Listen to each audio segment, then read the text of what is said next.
Você com certeza já assistiu ou pelo menos conhece a história do Dumbo. Ele mesmo, aquele elefantinho orelhudo da Disney. Mas você sabia que a história real que inspirou esse clássico de maior sucesso da Disney não tem nada de alegre ou divertido? No vídeo de hoje, a gente vai conhecer a verdadeira história por trás do desenho do elefante Dumbo. Então fica aí, que depois da vinheta, você já sabe, né? E aí, beleza? Eu sou o Marcelo e você está no canal Não Adivinho. Galera, como já é de prática aqui no canal, já vai dando aquela conferida aí embaixo se você está inscrito no canal. Confere se está ativado o sininho também para receber os vídeos que saem segunda, quarta e sexta-feira. Se quiser me mandar alguma sugestão de vídeo, pode me enviar no Instagram, @freitasmarcelo93. O tão famoso elefante Dumbo teve a sua primeira aparição num longa-metragem animado da Disney em 1941. No filme, o personagem é filho de uma elefanta, e é óbvio que é filho de uma elefanta, né? Ia ser surpreendente se fosse filho de uma égua, sei lá. Bom, e o nome dessa elefanta é Senhora Jumbo, e guarda bem este nome porque vai fazer parte da nossa história. Dumbo é um elefantezinho filhote, de pele cinza, cauda pequena e olhos claros. E obviamente a característica mais marcante que fez ele ficar famoso é as suas orelhas enormes. São tão grandes que davam a ele a habilidade de voar. Eu consigo voar!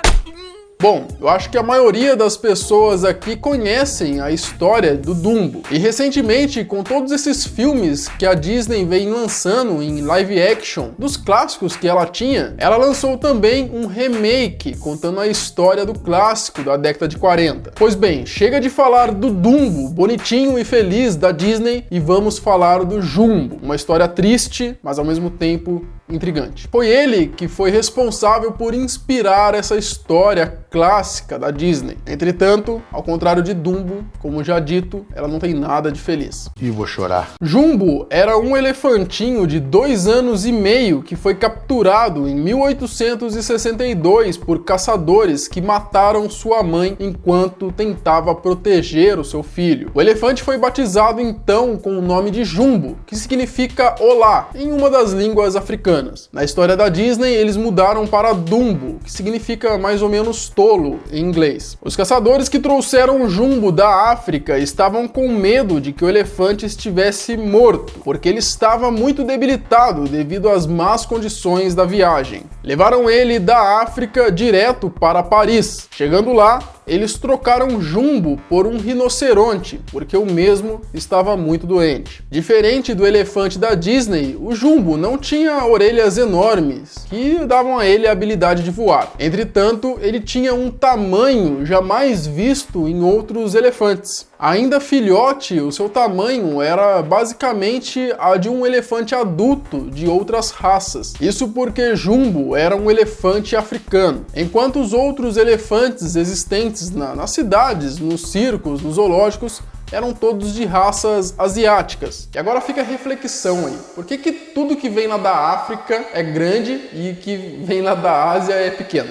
Fica aí a reflexão. E naquela época não era comum os circos e os zoológicos terem elefantes africanos, porque além de muito grandes, eles também eram muito rebeldes, muito nervosos. Ou seja, era bem difícil você conseguir domesticar um deles. O diretor do zoológico, onde o elefante foi trocado pelo rinoceronte, ficou fascinado pelo tamanho anormal de Jumbo. E por isso, mesmo Jumbo estando doente e debilitado, ele resolveu ficar com o elefante e tratá-lo até que ele melhorasse. Abre aspas para o que o diretor disse: "Nunca uma criatura andou nos caminhos de Deus mais deplorável e doente." Fecha aspas. Quem ficou responsável por cuidar de Jumbo foi Matthew Scott. Ele era um tratador que vivia lá no zoológico e diziam que, ao mesmo tempo, ele era como se fosse um pai para o Jumbo, chegando até a dormir mais de 6 meses ao lado da jaula do elefante elefante até que ele melhorasse, e isso acabou fazendo com que os dois tivessem um laço muito forte. Porém, diziam também que ele era responsável por maltratar o animal. Veja bem, se não tem que mandar matar uma desgraça dessa. Assim que Jumbo se curou, ele era a atração principal do zoológico. Todos queriam ver o enorme elefante africano. Jumbo era sempre simpático e bondoso com todos. Ele carregava as crianças em suas costas. E segundo nos conta as histórias que tem por aí espalhadas sobre Jumbo, uma das crianças que gostava muito de montar nas costas dele foi Winston Churchill, que, para quem não conhece, foi um dos maiores nomes da política britânica. Jumbo acabou se tornando o animal mais conhecido da Europa durante 15 anos. Todas as pessoas queriam vê-lo de perto. Ele era sempre anunciado como o maior elefante vivo. É claro que tem um pouquinho de sensacionalismo aí, né? Pois bem, parece que anos e anos de fama não fizeram tão bem para a cabeça de Jumbo. Ele começou a apresentar alguns distúrbios psicológicos que mudaram completamente a sua personalidade. Durante o dia, Jumbo continuou sendo amigável e carinhoso com as crianças. Porém, durante a noite, Jumbo se tornava agressivo e violento. Nenhum dos funcionários do zoológico conseguiam acalmá-lo, exceto por Matthew. E como Matthew conseguia acalmar o Jumbo? É porque eles eram muito amigos? Não! Matthew conseguia controlar o Jumbo embebedando o animal. Ele dava litros e mais litros de uísque para Jumbo, deixando ele bêbado, fazendo assim com que ele se acalmasse. E agora uma curiosidade, que esse fato que aconteceu inspirou uma das cenas do desenho, do clássico da década de 40 da Disney. Na animação tem uma cena que o Dumbo, ele enche a cara de cachaça. Ele fica chapadão. Tô chapado até agora com essa porcaria aí. Imagina um desenho infantil com uma cena dessas hoje em dia. Olha só o furdunço que isso ia causar. Pois bem, Matthew dizia que o Jumbo estava tendo esses ataques de raiva devido aos seus hormônios, porque ele estava chegando ali na fase adulta, e como ele não tinha ali nenhuma elefantinha para ele fazer o ato coito, aí ele ficava meio rebelde. Porém, o que estava acontecendo mesmo era que o Jumbo estava sofrendo de dor de dente. Isso mesmo, porque os visitantes que iam vê-lo no zoológico acabavam jogando comidas para ele, comidas industrializadas, bolos, e isso fez com que começasse a se deteriorar as presas do Jumbo, fazendo assim com que ele tivesse uma enorme dor de dente. A dor era tão intensa que um certo dia o Jumbo acabou quebrando as suas próprias presas para tentar se livrar um pouco do incômodo. E por causa desses acontecimentos,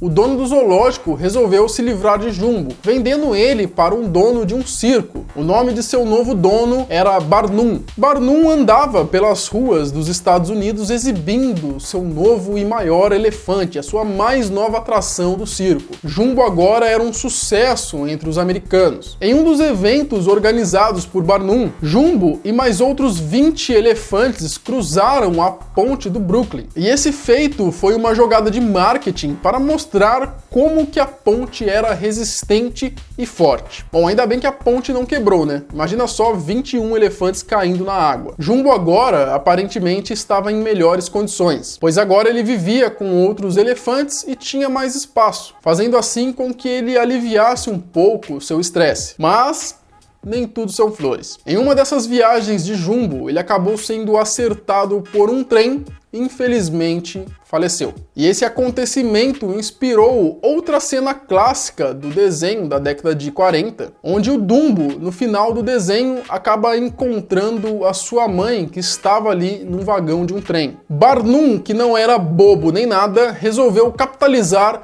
em cima da morte de Jumbo. Parece alguns políticos que tem aqui no Brasil, né? Ele inventou então uma história a fim de comover as pessoas para que elas continuassem visitando o seu espetáculo. Barnum dizia que o Jumbo tinha sido atingido por um trem num momento em que ele foi resgatar um filhote de elefante que estava preso na linha. Ou seja, Jumbo tinha morrido como um herói. Porém, essa parte da história era mentira. Tanto que a BBC, em 2017, acho que é 2017 mesmo, se eu não me engano, Tá bom. ela produziu um documentário contando a verdadeira história de Jumbo. E nesse documentário eles desmentiram esse ato heróico do elefante. Barnum continuou explorando a morte do elefante, vendendo seus ossos e dissecando o animal para exibi-los ainda em seus espetáculos. Nesse documentário da BBC também foi revelado algumas descobertas interessantes, como por exemplo, ao longo da vida, Jumbo teria engolido muitas moedas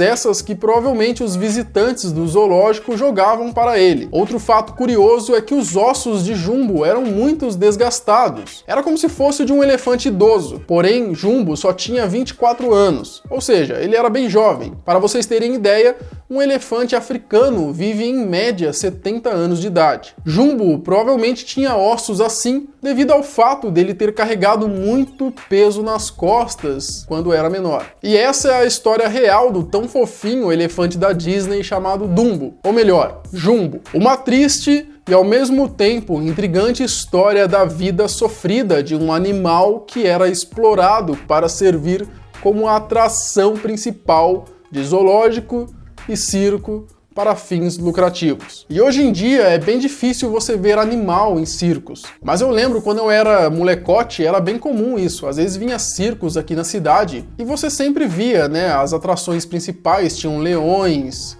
gorilas, elefantes. Outra coisa que existia antigamente também, além dos animais nos circos, eram pessoas que nasciam com alguma deformidade, alguma doença. Elas também faziam parte dos espetáculos, né? Porque era curioso você ver aquilo. Quem aí nunca ouviu falar da história do Circo dos Horrores? Se quiserem que eu faça um vídeo falando mais sobre o Circo dos Horrores, escreva aqui embaixo nos comentários. Quem sabe eu trago um vídeo falando só sobre isso. Bom, mas e aí, você já conhecia a história de Jumbo? Qual outra história que você queria ver aqui no canal? Escreva aqui embaixo que eu quero saber a sua opinião. A gente se vê no próximo vídeo, fiquem todos com Deus e um forte abraço.